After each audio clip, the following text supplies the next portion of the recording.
कितने लैंग्वेज में ये पेपर होता है। पेपर जो पैटर्न होता है इसमें जब एप्लीकेशन फॉर्म फिलअप किया जाता है तो ये बाईलिंगुअल होता है, 2 लैंग्वेज में आपके पेपर ये पैटर्न पूछे जाते हैं। तो आपका जो पेपर का लैंग्वेज इसमें होता है, तो अगर मान लीजिए आप कहीं से भी बिलोंग करते हैं और जो ये देख लीजिए candidate can option for question paper in any one of the following 11 language में आपकी पेपर ये बनती है।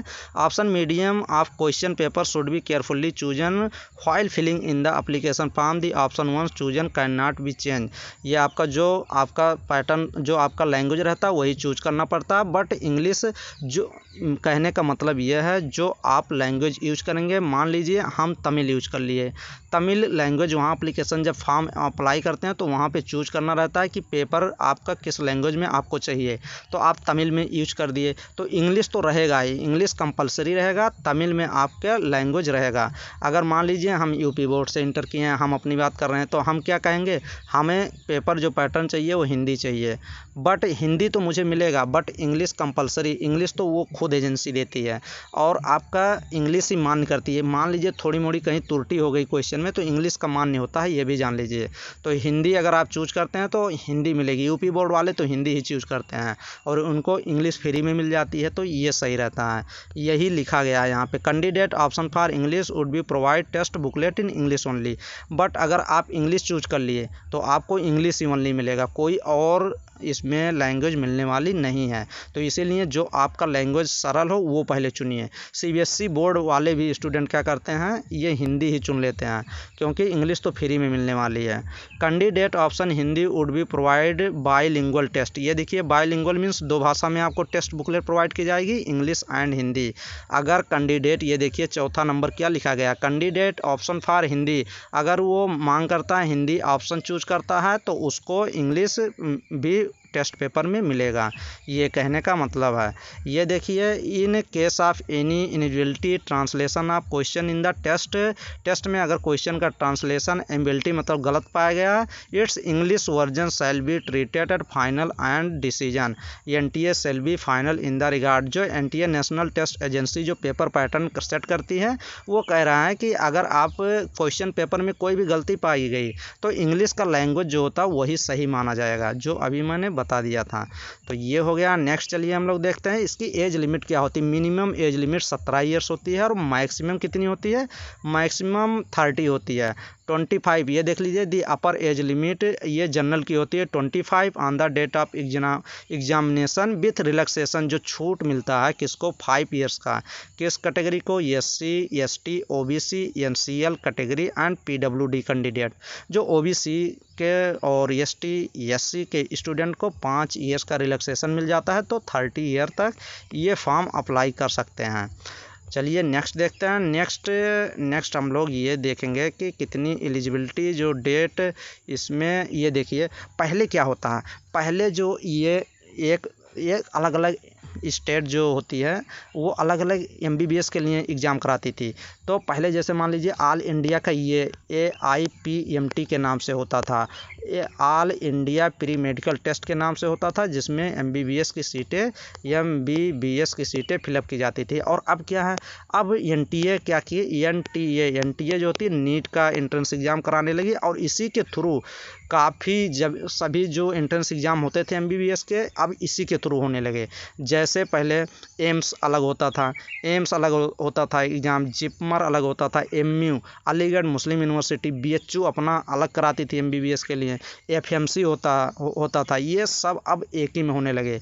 और उत्तर प्रदेश गवर्नमेंट CPMT कराती थी, CPMT, इसके थ्रू MBBS MBBS की सीटें भरी जाती थी। और आयुष टेस्ट कराती थी उत्तर प्रदेश गवर्नमेंट, आयुष के नाम से एक क्या होता था इसमें AYUSH आयुष कराती थी, जिसमें BMS BHMS BUMS होता था। बट अब नीट के ही थ्रू सभी सीटें फिलअप की जाती हैं। तो ये हो गया। चलिए नेक्स्ट हम लोग देखते हैं। नेक्स्ट कुछ जानकारी और देखेंगे कि इसमें क्या देखने वाले हैं इसमें देखिए। तो ये फ़ीस आपका हो गया है, कितनी फ़ीस लगने वाली है। और इसका चलिए सिलेबस देख लेते हैं कि अगर नीट एंट्रेंस एग्ज़ाम का टेस्ट देने के लिए अगर आप तैयारी कर रहे हैं तो अगर आप क्या सिलेबस, इसका सिलेबस पैटर्न क्या होता है तो ये देख लीजिए। National eligibility cum entrance test NEET for admission to MBBS में एडमिशन होगा, BDS, BMS, BSMS और BUMS, BHMS कोर्स में आपका एडमिशन होने वाला है। किसके थ्रू? नीट के थ्रू। जैसे जैसे आप उसमें अच्छा मार्क गेन करेंगे तो आप सबसे फर्स्ट पे MBBS ही मिलता है। तो MBBS अगर आपको चाहिए तो 600 प्लस क्वेश्चन मतलब नंबर, क्वेश्चन तो 180 होते हैं और मार्क 720 होता है। तो 720 में से 600 प्लस नंबर आपको लाने पड़ेंगे MBBS के लिए। और BUMS, BHMS ये तो 500 प्लस के करीब में हो जाता है, ये जनरल स्टूडेंट के लिए। उसी के नीचे सब कट ऑफ रहते हैं। तो ये देखिए इसका सिलेबस क्या होता है। इसका सिलेबस यहाँ आपको लिखा गया है कि ये देखिए, course offered review various state syllabus build the those prepared by CBSE, NCERT and COBSE। तो आपको NCERT पैटर्न 100% NCERT की जितनी फिजिक्स, केमिस्ट्री, बायोलॉजी हैं सभी यहीं से क्वेश्चन पूछे जाते हैं। मान लीजिए फिजिक्स, केमिस्ट्री, बायोलॉजी NCERT अगर आप अच्छे से पढ़े हैं तो 180 क्वेश्चन आते हैं। आपको NCERT से ये समझिए 175 या 170 प्लस क्वेश्चन NCERT से आपको मिल जाते हैं। तो NCERT एकदम रटा और चटा होना चाहिए। चलिए फिजिक्स देख लेते हैं। फिजिक्स का ये 11th पोर्शन से आता है और 12th पोर्शन से। ये सब चैप्टर के नेम दिए गए हैं, आप स्क्रीनशॉट ले सकते हैं।